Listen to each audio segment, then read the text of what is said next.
بسم اللہ الرحمن الرحیم۔ السلام علیکم۔ حضرت علی رضی اللہ تعالیٰ عنہ کا دستور تھا کہ آپ 2-3 روز بعد کوفہ سے باہر تشریف لے جاتے اور وہاں بیٹھ کر دریا کا نظارہ فرماتے۔ ایک روز کا ذکر ہے کہ آپ رضی اللہ تعالیٰ عنہ دریا کے نظارے میں مشغول تھے کہ آپ رضی اللہ تعالیٰ عنہ نے دور سے کشتی کو آتے دیکھا جس میں ایک نوجوان بیٹھا تھا۔ نوجوان کشتی سے اتر کر حضرت کی خدمت میں حاضر ہوا۔ آپ رضی اللہ تعالیٰ عنہ اسے اپنے گھر لے گئے، مہمان نوازی کا حق ادا کیا۔ بادشاہ اس سے دریافت کیا کہ تم کہاں کے باشندے ہو اور اس شہر میں کس طرح آنا ہوا؟ جوان نے جواب دیا، میں یمن سے آیا ہوں۔ یمن میں 2 بادشاہ ہیں، ایک مسلمان اور دوسرا کافر۔ میں سبزی فروش ہوں۔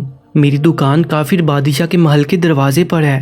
اس کی ایک لڑکی ہے جو بے حد حسین و جمیل اور خوبصورت ہے۔ ایک روز بناؤ سنگار کر کے حمام میں آئی۔ جب مجھے دکان پر بیٹھا دیکھا تو اپنا برقع الٹ دیا۔ اس کا چہرہ دیکھ کر میں اس قدر دیوانہ ہو گیا کہ اس کی صورت دیکھے بغیر چین نہ آتا۔ الغرض کہ میں ہر روز سبزی پہنچانے اس کے محل میں جاتا۔ آہستہ آہستہ محل کے دربان میرے اس حال کو تاڑ گئے اور مجھ پر محل میں آنے کی پابندی لگا دی گئی۔ اس ممانعت پر میں پکار اٹھا، گریبان چاہ کر ڈالا۔ کسی بے درد نے محل کے بادشاہ کو خبر دی کہ محلے کا سبزی فروش آپ کی نیک دختر پر عاشق ہو گیا اور رسوائی تک نوبت پہنچ گئی ہے۔ جب میری نوبت اس کے عشق میں لا علاج ہوئی تو ایک دن میں نے بادشاہ کے حضور میں اس کی لڑکی کی خواستگاری کی۔ بادشاہ نے جب یہ بات سنی تو نہایت غصہ میں آ گیا اور مجھے سولی پر چڑھانے کا حکم دیا۔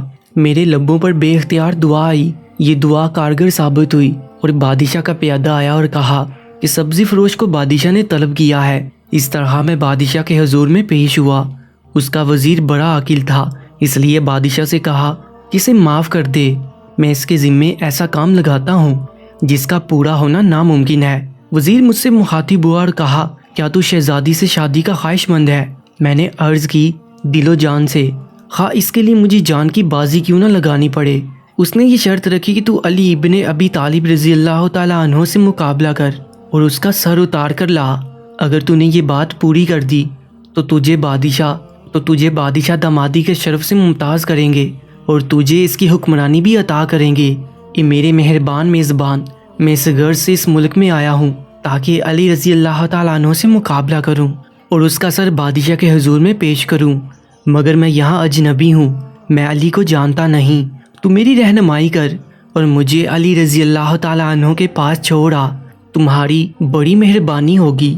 حضرت علی رضی اللہ تعالیٰ عنہ نے فرمایا، یہ کام بہت آسان ہے، میں تیری رہنمائی کروں گا اور تجھے اس قرب سے نجات دلاؤں گا۔ اگر تو مجھے دریا کے کنارے پر ہی کہہ دیتا تو میں تیری حاجت وہیں پوری کر دیتا۔ آپ اس اجنبی کو لے کر دریا کی طرف روانہ ہوئے۔ کنارے پر پہنچ کر آپ رضی اللہ تعالیٰ عنہ نے اپنی تلوار اس اجنبی کے ہاتھ میں دی اور فرمایا، میرا سر کاٹ لے، میں ہی علی ابن ابی طالب رضی اللہ تعالیٰ عنہ ہوں۔ اجنبی یہ دیکھ کر حیران رہ گیا، فوراً تلوار ہاتھ سے چھوڑی اور آپ کے قدموں میں گر کر عرض کرنے لگا، آپ جیسے بلند و اعلیٰ اخلاق کے مالک پر ایک تو کیا 1000 شہزادیاں قربان کرنے کو تیار ہوں۔ میں نے آج سے اس شہزادی کا خیال دل سے نکال دیا۔ میں دل و جان سے آپ کا غلام ہوں، میں آپ کا آستانہ چھوڑ کر کبھی نہ جاؤں گا۔ سبحان اللہ۔ پیارے دوستو، ایسے ہی ایمان فروز واقعات کے لیے Urdu story time YouTube channel کو سبسکرائب کر لیجئے گا۔ اپنا بہت زیادہ خیال رکھیں۔ اللہ نگہبان۔